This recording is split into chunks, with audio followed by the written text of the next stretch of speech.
Call order the committee of the whole meeting on Monday, November 18, 2019. Clerk, call the roll, please. Ingram. Here. Mr. Villa. Here. Mr. Lowry. Here. Mr. Curtis. Here. Mr. Carroll. Here. Mr. Martinez. Here. Mr. Gailey. Here. Any comments? I was going to speak when we discuss the issue, or? Yeah, what I'm going to do is just briefly introduce the topic and then allow the developer to present the concept plan. Very good. Trustee comments? Discussion, item number 1, Mr. Joe. Thanks, Mr. Mayor. The first item on the committee of the whole meeting tonight is the Randall Crossings concept plan. Staff's been working with the developer of the My Place Hotel, the 40 townhomes located directly to the west of the hotel. They're now looking at Lot 3, the Randall Crossing, which is the lot directly south of the My Place Hotel. They've been looking at doing a multi-story mixed-use development that includes residential and commercial. The preliminary plan for the Randall Crossing PUD includes a small building footprint, a standalone building, roughly about 4,000 square feet in area, which, looking at it would suggest that it was to be a standalone restaurant at some point. So what they're looking to do is this mixed-use development. In order to do so, they would have to come back before the Plan Commission and Village Board for a major change in special use, meaning that the preliminary plan called for a building with a certain size, being a standalone building, commercial use, to this mixed-use concept. So we're just looking for feedback from the Village Board tonight. I do have a couple questions specific to the concept plan that I'll ask after the presentation. So without ado, I'll go ahead and hand it over to Ed Roberts. Thanks, Mike. Good evening, Mayor, trustees, village staff. Thank you. My name is Ed Roberts. Haven't seen you in a couple of years. But we're looking at phase 2 now, multifamily for Randall Crossings. Obviously, the hotel is up and running and doing well. The townhomes to the west of the hotel are all leased and doing well. And so Lot 3 is now our next focus. We have taken a long look at this project and run numbers several different ways. It has been up for sale and strongly marketed for a period of time, and we have made the decision and will propose to you all building this mixed-use structure. It is proposed to be 3 stories tall. It would have 28 studio and 1-bedroom apartments and approximately 2,800 square feet of retail commercial on the first floor. There are 15 1-bedrooms and 13 studios. Part of the reason that we're going in this direction is because when we were leasing up the townhomes, we had a significant number of requests for studios or 1-bedrooms. And as you all are aware, the community, whether it's Rainbow Highlands, Rainbow Crossings, the whole area over there, there's not a lot of studios and 1-bedrooms. The closest studio and 1-bedrooms are down the street in the Springs, I believe. And from what we can gather, those are doing very well. We did spend the money to do a market study, and the results came back very conclusive. And we did it on 3 different areas. We went ahead and had a consultant do it for the hard corner, for a gentleman named Joe Klein's property down up the street, I should say, and the Randall Crossing Lot 3. And again, all 3 came back very strong with a positive outcome. The project would basically run through entitlement in the next year. We would look to break ground as soon as the thaw, early spring we hope, and it would take approximately 8 months to construct and get going and get into business. One of the issues that we have reviewed with our ownership group is there were some comments that we received about some type of formula or rule of thumb on the studios and the number of people that we would allow to lease a studio apartment, and we basically would put into our contractual structure that no more than 2 adults in the studio. We're also going to do something similar with the 1-bedroom.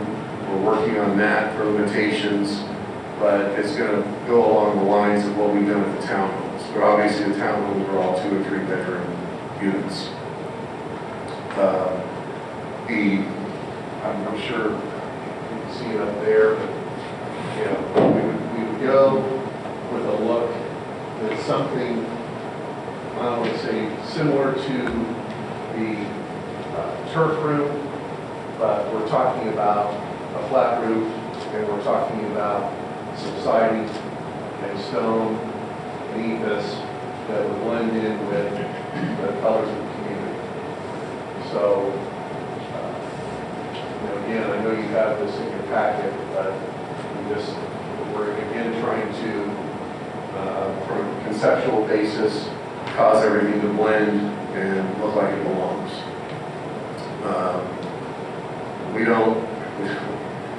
This came up in a conversation with Steve and Mike. We will not have any signage issues related to colors or brightness for the mixed use apartments. And just really want to open it up to any questions you may have. This is a very simple build. This is not anything that we see as being complicated. And just would like to answer any questions you might have. Yeah, first of all, my first question was this.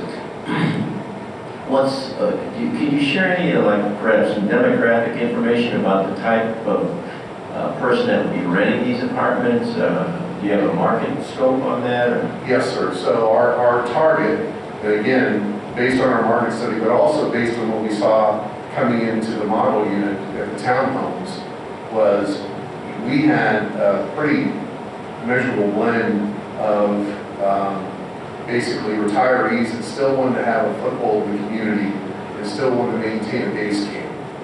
So still might be family here. We even had a couple of people that stay at the hotel on an extended stay basis that would prefer to have a place where they can put more of their own belongings and have a true, okay, this is our home in North Aurora. Whether there's children, grandchildren, old friends, that's one segment that we have seen a lot of response from. The other are your younger folks, just your millennials that need a place to camp out. They can't afford anything similar to Randall Highlands or Randall Crossing townhomes, but certainly the rent rolls for the studios and 1-bedrooms are far more in alignment with their budget and what they need at this point in time. We obviously have allowed for bicycle storage for the units. Every unit on every floor has its own storage area behind the elevators. You can't see it very well. You can see it better on your drawings in front of you. But we try to think of everything that would accommodate either types of occupants of the units. So the other thing that we've come up with that we did a little work on is we're going to, instead of the dumpster enclosure being outside, we're going to propose to bring it inside on the first floor. And just, if we have retiree type folks, which I'm pretty sure we will, they're not going to have to go outside and take the garbage out. How about parking or any garages or anything? No, sir, no garages. It's all service. Do you have a question? Over here. Hi. Hi. So, what is the rent for the studio and the 1-bedroom? It's a range between $1,000 and $1,250. For 475 square foot studio? Yes, sir. That would be at the lower end. Then you're looking at probably $900 to $1,000 there. My concern is taking potential commercial space and, turning it fully residential or mixed use. What kind of interest have you had in that property from a commercial or office perspective? That's the problem. It's been listed and strongly promoted and marketed for a couple of years, and we just haven't, our broker's gone to restaurant users, you know, primarily restaurant users, and we just haven't had a response for that site. We have for the other site because it's obviously, you know, this piece of property is right at an acre. The one just south of the turf ring was about an acre and a half. My concern with transitioning from a commercial use to a residential use is the density of that area. We've got multifamily, we've got single family, and I'm just worried that that's going to cause a problem. The other thing is, I mean, obviously there's no jobs that come with residential, and looking at the facade, my first inclination is that it's a very urban look. You say it's supposed to blend in with the surrounding businesses, but I don't see that. Are you familiar with the development down on, in Aurora on Route 59 in Liberty? Those are some, Metro 59? yeah. We actually were, the GC on that is, we built that hotel in town. Well, if you drive through those, you feel almost like you're in like a downtown Chicago type of an atmosphere. And I don't know that that's going to lend itself well to our community. Well, again, to answer your question from the start, we have attempted to market this and take it out to a restaurant group and other users without any success. We had a significant number of folks requesting studio and one bedrooms. And we're trying to answer, what the community, what the folks in the region are looking for, because it doesn't exist in our area. Well, is there any openness to, from your organization to maybe taking another look at the facade and maybe developing it more attractive and cost effective? Absolutely. This is just something, again, I'm not much help because I'm colorblind. But, again, the measure that we were taking was trying to blend in and blend a bit with the turf room. And again, with a flat roof and with what I'm told are some similar colors. But the facade, absolutely. We're open to ideas on that. We try to mix it up with some stonework and siding and EVIS, but from the standpoint of the facade and what the building looks like, it looks like it's an open, alleyway. Do you have any anticipation of what you envision for the space in the commercial space? We do. The space basically to the I guess what I'm going to say, the east, we're working on a cafe. And again, this is a cafe, this would be a place that you would go get a breakfast sandwich, a cup of coffee, orange juice, just more of a morning, a roll.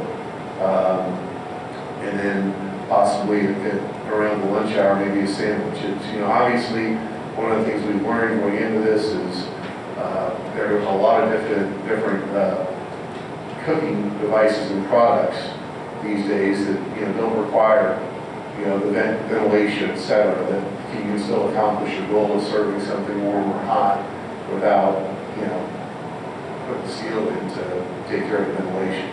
So it would be just a cafe. It would be very low profile. There's an outdoor seating area that is attached to that. The other area we're working on as far as what that might be. But one of the things that we are waiting to hear from the board on is allowed uses. And I know that's conversations that I've had with Steve and Mike on several occasions. It's actually a good transition, because one of the questions I had is if this is an acceptable use, meaning a mixed use with residential commercial component. Because it's in a PUD, we have the ability to restrict the types of uses that go into the commercial spaces. As of right now, if someone come in, they could do, a service type use, office use. But in this case, we can be very specific with the space. Just like we did with the Springs when they consumed 18 acres of the 24, they've let the remnant piece off Orchard Road. We restricted the zoning in that area to make it more absolutely desirable from the village's standpoint because we were working with a smaller piece of commercial property. This would hold true with this property as well. We can condition it, the PUD, to say that we want X use or we don't want X use. If you don't want service uses such as nail salons or you don't want an insurance office, we can put that into the PUD and make it so that actually, or we have, we can quick service restaurants or anything to that effect, coffee shop, we can make that a requirement of the use itself. To me, when we originally talked about this, was be a stronger retail, a cafe, is that just going to service the residents? And you have parking out front, I don't see any footprint of it. Where's the parking in the back? The parking would be to the north of the building. I think the site plan's in your report packet there. With the amount of units being 28 and the amount of commercial square footage that they have in the plan at 2,800 square feet, the plan actually has more parking than what's needed. It actually has some loading spaces as well for residents moving in and out and for refuge pickup. What I hear from residents is we need restaurants, it's just, I go down and we need apartments or even a place to live, but I don't know if that's the right spot for it. But I originally thought that the lower level would be a stronger retail base than a cafe with a microwave and a coffee pot or something. I was thinking something stronger, so. We are taking a more aggressive approach at the lot to the east, lot 4, south of the turf ring. That's going to be a restaurant. We're not going to develop that. So we are working with our broker, and she is going out to various, restaurant groups looking for a taker. But we're not going to develop that. That is, we're holding that for a restaurant bar use. Did you say it was a 4-story? 3-story. 3-story. So there's 28 units, so like 10 units, roughly 10 units on each floor. Yes, I don't know. And I apologize. Randy Mueller's here from Michael's Construction, our GC. I think there's 6 units on the first floor. Okay, so there's 6 on the first floor and what? 11 each. 11 each. And again, we would probably ask to go to 4 stories, but we can't park it. I like it. I think it fits in nice. I like the facade. I think it does fit in well with the turf room. I would like to see a restaurant, obviously, but I mean, we've been talking about that for 8 years. They're not coming. So I was going to ask you about that lot 4, and as long as we can be assured that you're not going to come back in here a year from now and propose the same plan next to it, I think I'm fine with it. You could actually restrict the zoning on lot 4 as part of the PUD amendment. So if you open the book to accommodate this or some version of this, you could restrict lot 4 to be one specific use, a standalone restaurant or whatever the plan commission board deems necessary. How about jewelry store? It's retail. Yeah, I like it too. I think that there's closeness to certain schools, and people are sometimes in a pinch, and they need a place to be, and if for some reason they need to relocate and they still need to take their kids to school, I think they need an affordable place that is not ran down, close by, where the school districts don't change for whatever needs, and everything is walking distance from it, so. Well, we see the cafe as an amenity that would service the other, basically residents of, Greenville Highlands, Rainbow Crossings, et cetera. And I'm not sure about the 1,200 square foot spot, to be very direct. I don't know what we're trying to get going there, but, one thing at a time. And I appreciate your comments on the facade, but if we need to rework the facade and change the look up a bit, then we're certainly, that's That's not a problem. We're happy to do I it. think everybody has a different idea about facades, so you can't please everyone, so. Yes. But I think if it fits in with the rest of the neighborhood, that's what's important. Any comments? Everybody sees color different. I sure do. It appears to me there's a need for this number of one bedroom or studio.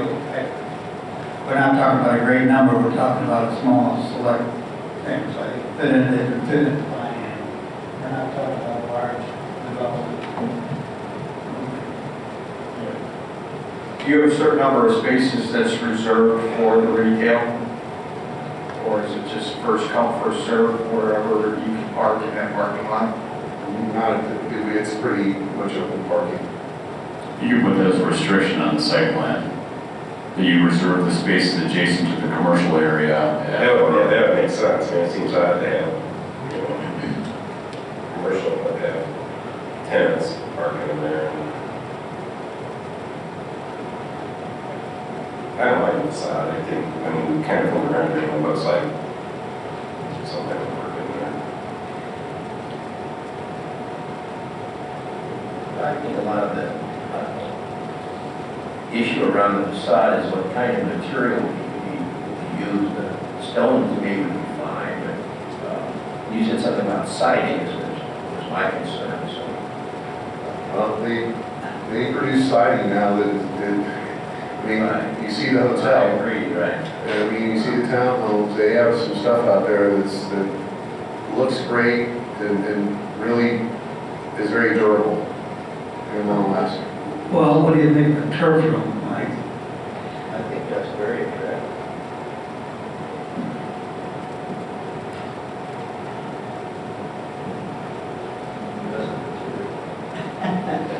Well, I think it's got to fit in the neighborhood. It's something that, I don't know, white and stark white would not fit in, I don't think, in that environment with my place, the turf room.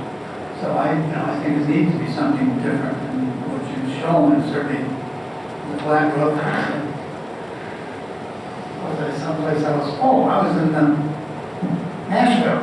And it seems like all of Nashville has flat roofs. They're not peak roofs. All of Nashville is flat roofs. So, downtown, I would think so. Any other comments? No. I think we have a positive feeling towards it. Okay. Well, the idea with the flat roof is so it blends in with commercial, right? Most of the commercial stuff there is flat. A lot of it is going to flat. The early plans included patios, but they actually did remove the patios as well from the exterior to give it more of the commercial look. Very good. Thank you. Thank you very much. Item number 2. Mr. Keller. Thanks again, Mr. Mayor. Item number 2 for discussion is petition number 19-08, which is 161 South Lincoln Way. Farmer Can has petitioned for special use to allow adult use cannabis dispensing organizations, which we refer to as recreational cannabis dispensary. They're also looking to continue the medical aspect of that as well. The property zone is in the B3 Central Business District. The medical component is allowed as permitted use. The special use pertaining to the adult use of the recreational portion of that. Included in the staff report is some information that went to the Planning Commission. A lot of it was background from the actual text amendment that put use conditions on adult use cannabis dispensaries, no on-site consumption, etc. That was more or less for the Planning Commission's general information. The hours of operation for the proposed use would be 9 a.m. to 9 p.m. Monday through Saturday, and then Sundays 10 a.m. to 6 p.m. We took a look at this in the context of the general vicinity. The VA clinic would be open from 8 to 4:30 Monday through Friday and closed during the weekends. So the major tenant of that building would not be in business come weekend time, and then not in business during probably conceived as their peak hours. The use itself isn't changing. The parking requirement remains the same, 4 per 1,000, so it requires 7 parking spaces. The site itself, 161, has 155 parking spaces on site for use of all tenants. Both staff and the Plan Commission recommended approval of the petition. There are several conditions in the staff report that I listed here, and I'll just kind of go through them real quick.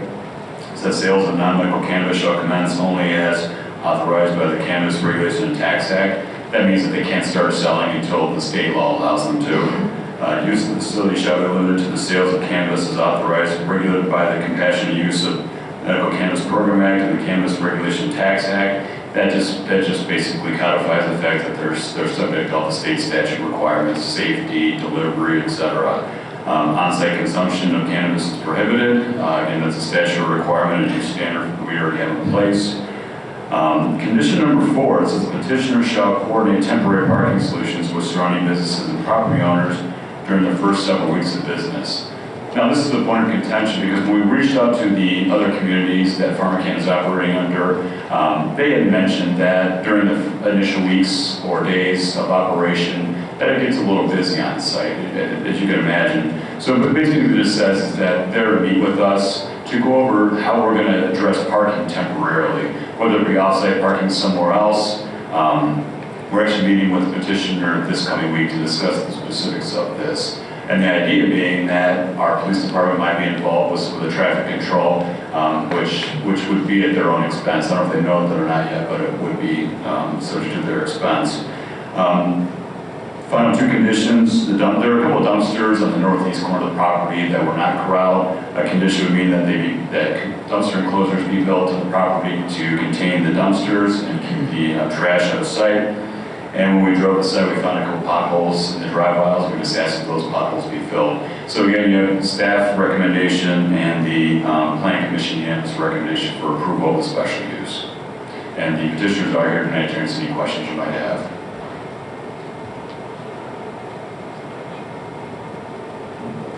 I don't have any questions. I read the packet. I think it's fine, it's a good location. I'm happy with that spot. Close to the police department.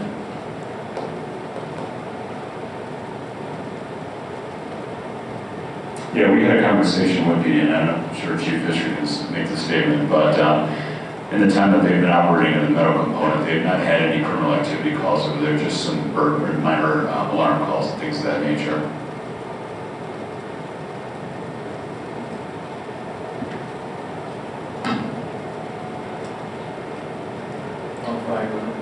So the chief of this, So the next step will be, we would actually probably sit down with them this week. We have a meeting scheduled for the end of the week. Kind of go through some of the specifics of the temporary parking, because then that is a kind of concern of ours. So hopefully we can kind of hone in on that. And if we didn't make specific language in the ordinance, what we'll just do is put that in the ordinance. We'll bring it back to the board for consideration with an approving ordinance. Larry just said something about 150 Lincoln Way, is that old college? Correct. That's the property directly north of the police department. That's the O'Harris College building, as I refer to it.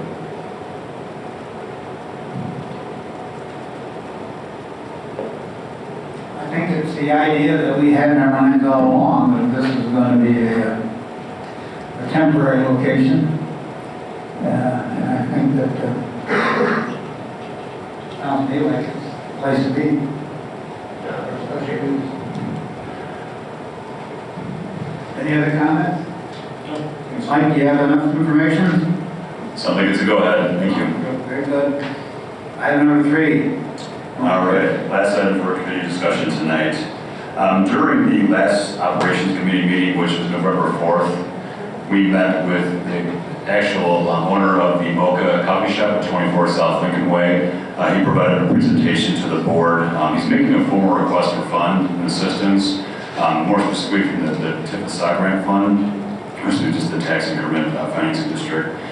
He's making a request for $232,758 over the course of 5 years. He presented a presentation to the operations committee, which I've attached to the packet tonight, just for those who weren't here at the discussion, just as sort of an informational packet. He's going to come up tonight and give a brief presentation for those that weren't here. And I have some additional information to add, some questions to ask of the board after he's done with this presentation. So with that, I'll go ahead and invite the others up to go ahead and present their shortened presentation.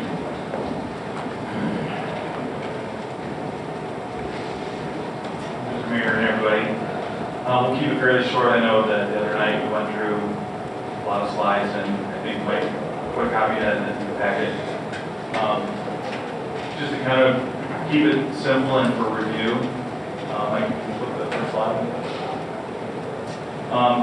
We try to put into words what we think we're trying to do as far as being in the corridor.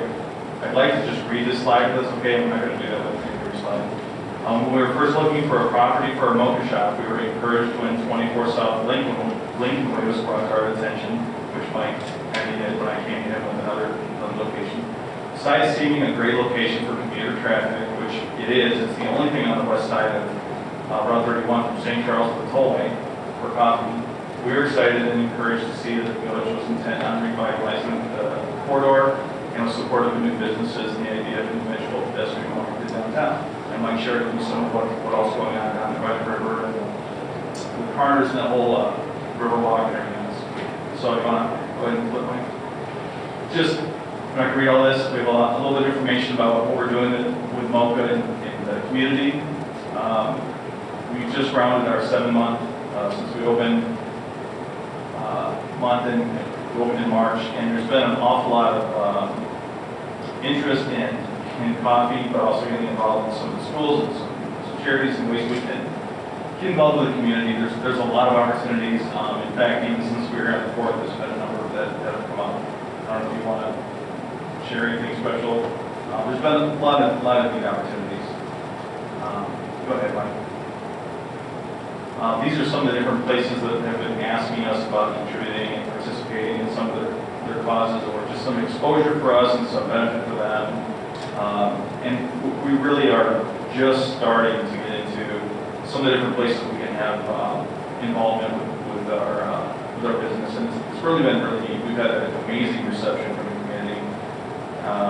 So far, so good. I think we're growing in a lot of ways, and every day we have people come through. It's been really great. Just to kind of recap, we went through 2 different rounds of bids. We started out with the idea that, I've not been in this business as far as starting up a construction site, and we're looking at all different kinds of options and locations. We started with trying to use the same company that built the other MoCAs up north in Wisconsin and Minnesota. Market & Johnson was the name of that firm. And so we tried to get some quotes from them and 5 other local places here, but it was a very vague set of estimates because we didn't have drawings at the time, we didn't have a location purchased and nailed down. So I think there's a whole lot of commitment, and in that course of time, Martin and Johnson finally said they weren't going to do it, even though in the beginning they did. I'll go ahead to the next slide, Mike. So then after that, we went and met with 6 different contractors, had a sit down, had a very serious conversation, and we had just purchased the property. We've been getting drawings done so we could get a serious estimate.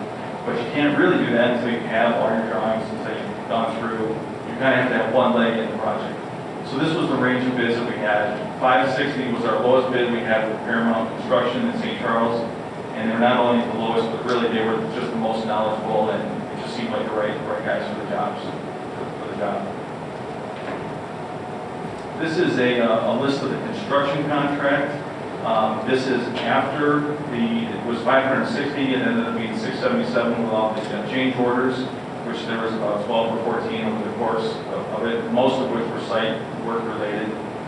But this is just a kind of categorical list of what that added up to. It's such a small building, but the problem is it's got all the aspects of any building, It doesn't much matter for a sprinkler system if it's 600 square feet or 2,000 square feet. It's a sprinkler system, And so that was part of the challenge, is having all of this crammed into one little space.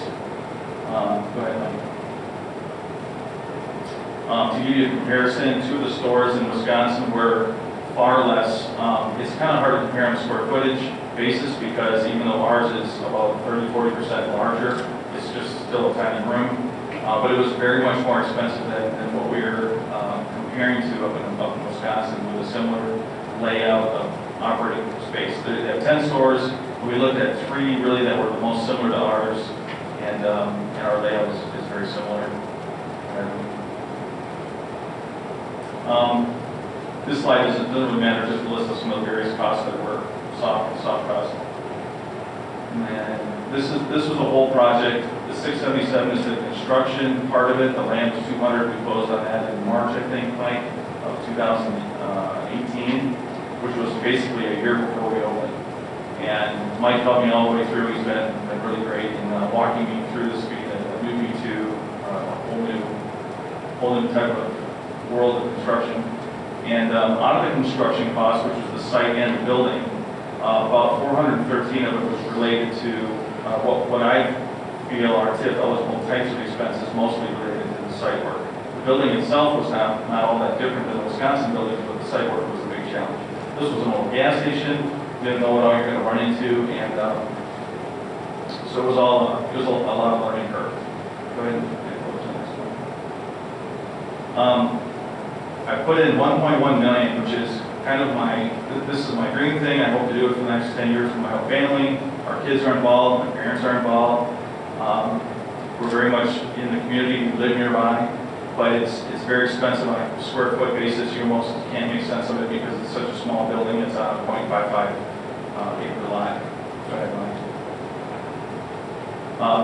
Out of the 413,000 types of TIF eligible expenses, some of it was reimbursed for some soil remediation that was contaminated. We were actually very fortunate that could all happen just before any time we did the paving in, because it was a couple of days before the last opportunity to get asphalt in.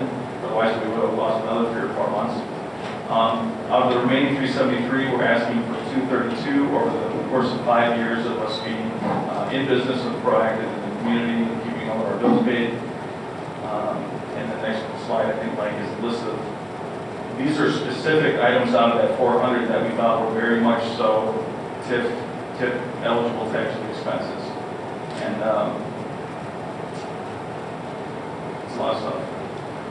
And then next, this was our hope to have it spread out over time. Obviously, it's more early on and less later, because for us, it would be a significant benefit for to pay down some of the borrowing earlier on later. But nevertheless, I think over 5 years is helpful for everybody and helps us observe a commitment to the project. These were just some of the stipulations that we would agree to. I think Mike had 1 or 2 more maybe in his, it was in the email. We're definitely going to be a good neighbor with air bills and stay on top of things, or forfeit any of the benefit at that point. This is just saying, you know, like I mentioned earlier, the whole problem is the size of the building. If the building was 3 times as big as it was, it would cost us a little bit more, really. That's kind of the challenge with having something so small. Go ahead, Mike. Mike had said in his email, there's about almost 6 years left on the TIF. There's about 500 coming in a year, and there's 1.6 in the fund right now. And we're asking for approximately half of the TIF-related expenses on our project. And I've given a lot of thought, and I just want to make a comment. In my opinion, I think it's kind of nice. I've heard a lot of people say, well, why didn't you ask for this up front? In some ways, it's kind of nice asking for it at the end, because you're not committing to something, not knowing exactly what you're getting. But also, I think, as we talked to so many people coming through the line and other businesses we've got to know, you know, if it did cost around 200 grand for another 5 businesses on that strip, I think anybody would agree.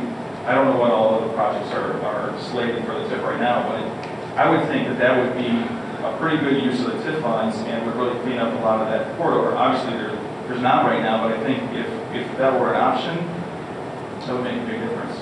And you can still do that and have a lot of those funds left over if you've got those dollars coming in every year. So, I mean, this isn't a huge part of the TIF fund by any means, but I think it is a good use of those funds for this location. I think it looks nice. We work really hard, and then I work there a lot of hours every day, and we plan to be until we get old someday, which could be not for 30 or 40 years probably. Can I ask you a question? Sure. How did you come up with the 232 as opposed to the remaining 373? Why are you asking for that number? And instead of the whole amount. Yeah.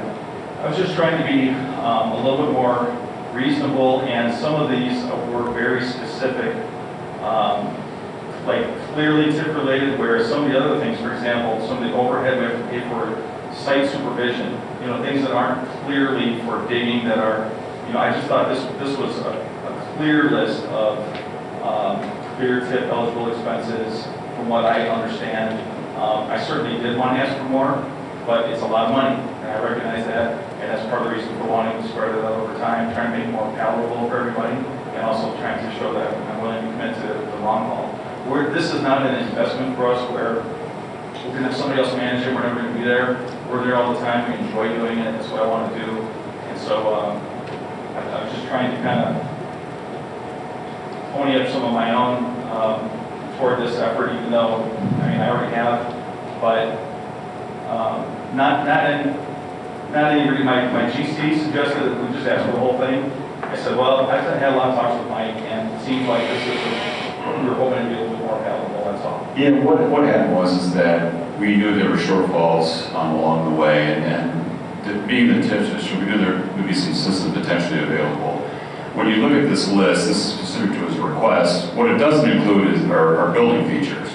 What the point being is that if I have to talk to the next person that comes in the door, the whole point being is that it is intended to get the site ready for development. Your flat work, your earthwork, your underground. It is not to include any subjective building materials. Where someone comes in and if he was to make a request based on building work materials, what type of materials appropriate? Did he pay too much? These are costs that are, and then they might vary from contract to contract or product to product, but are relatively the same. If someone else were to come in and develop a property in the area, they'd be sort of subject to these costs as well. So the whole point was to sort of hone in on items that might be palatable from the village board if in the case that there was some sort of precedence established with this request. So you said in your memo that Tesca and Associates had already confirmed that these are, and it's their opinion, that these are all TIF eligible expenses? Correct. We've gone through the entire laundry list, which you had mentioned, which is not in here, but it's a pretty exhaustive list. I did confirm that with Tesca on the eligible. Now, some are eligible more or less. Anything's basically TIF eligible for the most part, but some of those other items that were included in the eligible expense might have been architectural features that would have been probably more appropriate for like the TIF side grant program. It's mostly site work, is that what I see? It is mostly housing. Okay. Now, to keep the discussion going, I know most of you were here, but in order to move something like this along, we have to enter some sort of agreement with the property owner, whether it be a TIF agreement or redevelopment agreement. I included 3 sections in here to kind of hone in if this is something that the board wants to move forward with, because it sounds like there has been some general support for providing some sort of assistance to the property owner. The first and the second page of the staff report, and then Scott mentioned in his presentation, were some stipulations associated with the agreement itself. Obviously, the village, this would be an investment into the future of the village and also the Route 31 TIF corridor. Obviously, that he had to own up to any expenses. We need to have proof or documentation that these expenses are legitimate, which he is sort of very documented through the contractor's list or affidavit. Obviously, it's contingent upon them being in operational status. What we don't want to happen is the village agrees to potentially reimburse some funds and then the business closes down in a year. It would be subject to the business being operational. Now, the third bullet point being forfeit any future obligations or rights to ask for financial assistance on the property. Now, I'm assuming it's just for the specific property. If he wants to expand at a later point in the village, he would have opportunity to make that request elsewhere. But in this case, there could not be any future financial assistance. Now, the property is going to generate some TIF increment, and it could be subject to TIF side grant funding in the future. But in this case, if the board were willing to move forward with this, he would forego any rights to any future TIF side grant rebates in the future. The business remained in good standing with the village. Any sort of application or registration, also code enforcement, making sure the property is kept in code compliance. We could search and visit the property for those types of items before payout.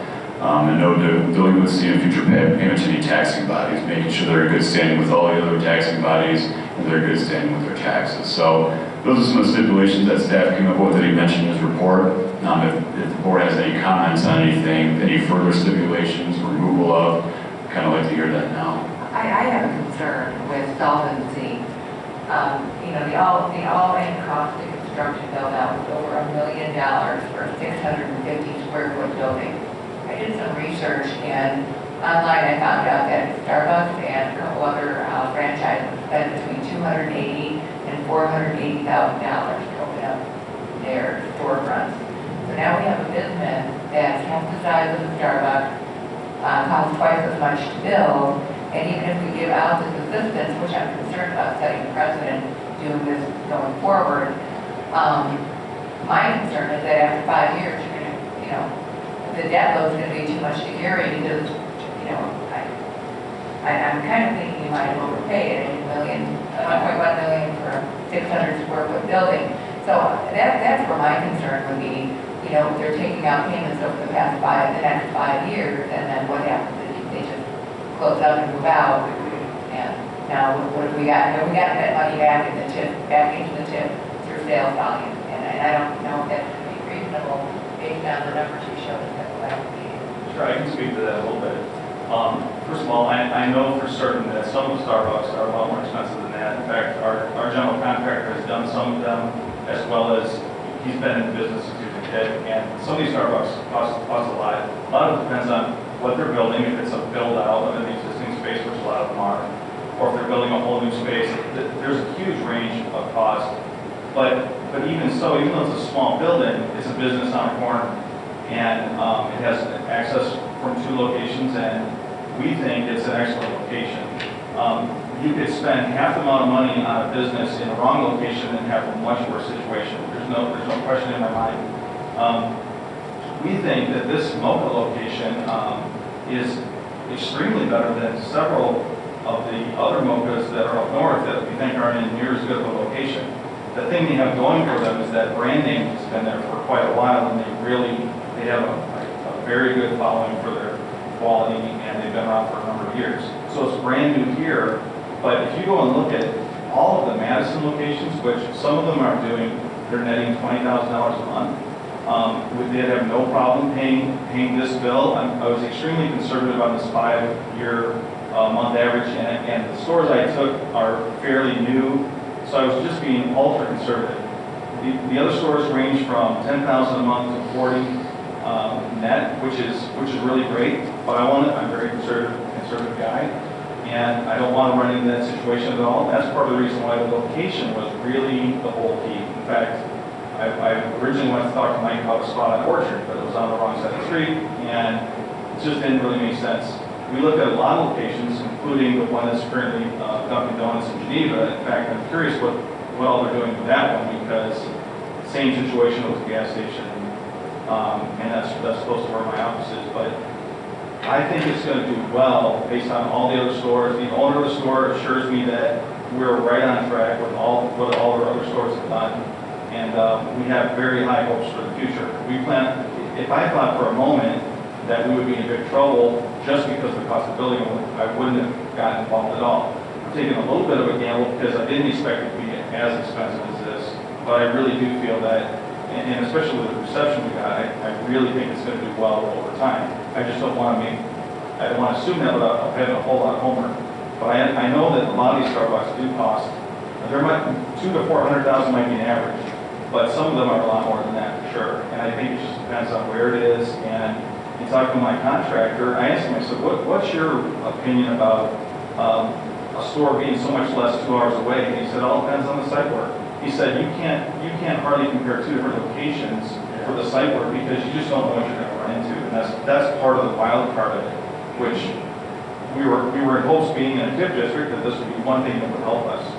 So I'm not concerned about the long haul longevity. I mean, that's what I'm staking my whole future on, because that's why I'm planning on being there day after day and trying to really build it, not just lending out to somebody else.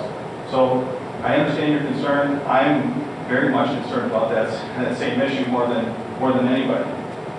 But I feel pretty confident that it's going to do well over time, as long as we manage it well? We were, so I think it was 2015, if you recall, who was on the board at that point, but I was working with Clark Street Development.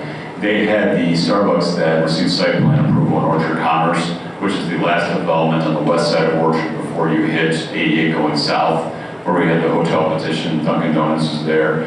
When I was working with that group, that plan included a Starbucks with a drive-through and also one more tenant space, excuse me. So it was a dual tenant space building. When I was working with Clark Street, they informed me that they couldn't secure an LOI on the property on the other adjacent commercial space. So the project itself was actually too costly to build there. And again, we can assume some different real estate costs here, potentially some different construction costs. But that project did not move forward coming from the developer because the project became too expensive when they, given the matter of scale, if they did not have the other tenant in place. Here, I think there's more at stake here than just the monetary value of the TIF funds. I mean, here, I share Laura's concern. I don't want to see you go out of business, but the risk is if we don't give you anything, your risk goes even higher that you go out of business than if we give you everything you're asking for. And the detriment to the Route 31 corridor is that brand new building and brand new business goes out of business is much more costly than $230,000 just from the demeanor or the feeling that we can't sustain a business in North Aurora, a brand new business that looks as nice as it does. That's going to have a huge detrimental impact on that corridor. So I think that to me, it doesn't make any difference if you come in at the end or you come in at the beginning. Now at least we know what the expenses are, and they're not estimates or assumptions. And I don't even know that we necessarily have the discretion to be diving into your books to look at whether you're viable. More so, is it a TIF eligible expense, and do they fall within the TIF state ordinance? And that's more of a question for you, Kevin. I mean, how much discretion do we have to put conditions on them like that? To a certain extent, it's actually part and parcel of the analysis because we're providing government funds to a private entity, and the trade-off in these situations is that the importance to the public, meaning the commercial area, the tax base, spurring development in the area, is the public benefit. But still, there has to be some need on the other side to justify providing the funds. And so I think it is actually crucial to the analysis, and the fact that there is a need is important in the analysis that justifies providing it, because there's other benefits to go along with it. I think we don't want to forget what a TIP was developed for, why we have TIPs. You know, it's there because we're to entice businesses to build and come into our community. And I think, as Mark said, before or after doesn't make a difference. And you're right, afterwards you know exactly what the cost has been, so we know what has been put into it. But I think maybe we forget why we come up with TIPs, and not to sit here and say that whether business is going to go out of business or not go out of business or whatever, you'll be successful or not. We all pray that you're going to be successful, but obviously the TIP was put there so that we can help you and invest in our community, and that's what it's there for. So I think therefore we need to come up with a dollar amount that we're going to assess from a TIP standpoint. I did put this slide on purpose, and that's definitely one of the portions of the discussion, but I put this one up here because we're talking about the importance of a potential investment in the community. Now, this is his 5-year pay schedule. This is the last question I posed in the staff report are the terms of this acceptable? The village could basically say, you know what, as opposed to this timetable, we could hedge our bets and we could spread the payment evenly. So if we're concerned the business is going to go out, which hopefully would not in the first few years, we could even the payment out so it's equal upon the 5-year payment schedule. It's just something for consideration, just kind of keeping that open for discussion before we get to an actual dollar amount. I think that's a great idea. My concern is I don't think we should be in the position of choosing winners and losers. You know, there is a risk involved in starting a new business. And to say, well, you know, it's a benefit to the community to have them. I think all of our businesses on 31 are a benefit to our community. And to say, well, we're going to help this one, it's a brand new building, and they're asking for $232,000 versus everybody else that's asking, you know, for $10, $15, $30,000 for facade improvement. You know, how do we go back to these other businesses and say, yeah, they are brand new construction, but they need $232,000. So for me to say, you know, I don't, to Kevin's point, I mean, it's government helping a private entity. You know, do I think we should do something? Yes. Do I think it needs to be the full amount that they're asking? Not necessarily. I do like what Mike was talking about as far as let's do whatever we decide, let's do equal payments, because then that way we're hedging our risk a little bit as well, not providing them with, you know, 60% of the total amount the first year, and then they're gone in 18 months. So I'd like to see a true partnership in some way. Well, I think that we were going into business to go out of business. Two, I think you were very conscious as far as how you allocated your funds in a way conservative and ethical. You know, I think Mike has done an amazing job with you and working and, you know, creating that relationship too. I want to see you succeed. You know, I think I would be lying to myself if I would have told you that I want you to succeed, but I won't support you in succeeding, right? Two, I want to invest in bringing businesses to flourish in the area that you decided to open up, because it's a prime area for us. I cannot go through and say I want to increase the value of the properties. I want to increase the people coming over here. I want to increase the looks of this place if I'm not willing to put my money into it or support the other businesses into improving the looks and taking the risk that you're taking. Now, I am a business owner. I take it falls, and nobody has been there to help me get up. And I do not want. I'm not arguing. It's not our role to help businesses flourish by investing in them. Well, that's exactly what a TIF district does.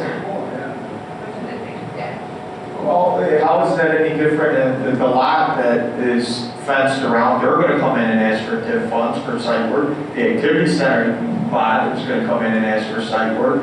The difference is, how do you explain it to the businesses? If they're taking a business in an existing building, the cost is a lot different than somebody that's taking an abandoned gas station and recreating and turning it into a coffee shop. There's a huge difference in that. A beautiful coffee shop. Expenses are astronomically out of proportion to what a typical coffee shop would cost. But don't we want to encourage that on 31? Because like Mark said, we have the vacant lots, and that's how it's going to be. And I would suggest $40,000 a year for 5 years. And if we, you know, send out a message, if we do this, that we are willing to work with, you know, that Route 31's been like this for 50 years. And we always say it. We always talk about something needs to be done. And so $40,000 a year for 5 years. well, we probably would approve these anyway. They are for the site work and things that are TIF eligible, so I'm okay with it. I originally was half of that, but if we balance it out, like maybe Dale said, it's just one of many properties we want to develop there. You know? So we're probably going to have to go on the edge a little bit. Well, we're going to have to invest in our own community. If you want to clean that area and make it flourish, that's what it comes down to. A lot of those just put a new parking lot, or like if it's a house, a new paint on it isn't what we're looking for. Well, it is on-site work, most of it. Yeah. So I understand that. The coffee shop is the only coffee shop from here, from St. Charles into Aurora. So the business is going to be fine. I wasn't sure more than $1,700 into back into the TIF, but I mean, there's other benefits, which there is. You know. if we're to put the same business in St. Charles in their top retail location, I wouldn't think it would cost you less. And I don't see why I should look at North Aurora down, compared to other cities. I want it to be at the same level. I want our people and community to be as clean and successful. So I'm not speaking just for you, I'm speaking for any other business that wants to come into that area. If there's something that we can do as representatives, I can't speak for everyone else in here, but I should speak for myself. I would like to help. I'm good with Dale's proposal, the 40. I mean, here, I'm fine with the full amount, but if as a compromise, 40 over 5 years, I'm okay with that too, or 45. I don't care. Agreed to maybe 40,000 over 5 years, that's $200,000.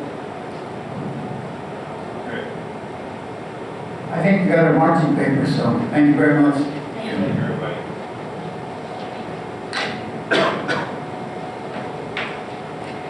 Thank you for the discussion. I think it was really worthwhile. Entertain a motion to enter an executive session to discuss the executive session minutes and review the release of the executive session minutes. Motion to go to exec session for executive minutes, seconds. All those in favor say aye. Aye. All those, we're now in executive session. We won't be coming back to the general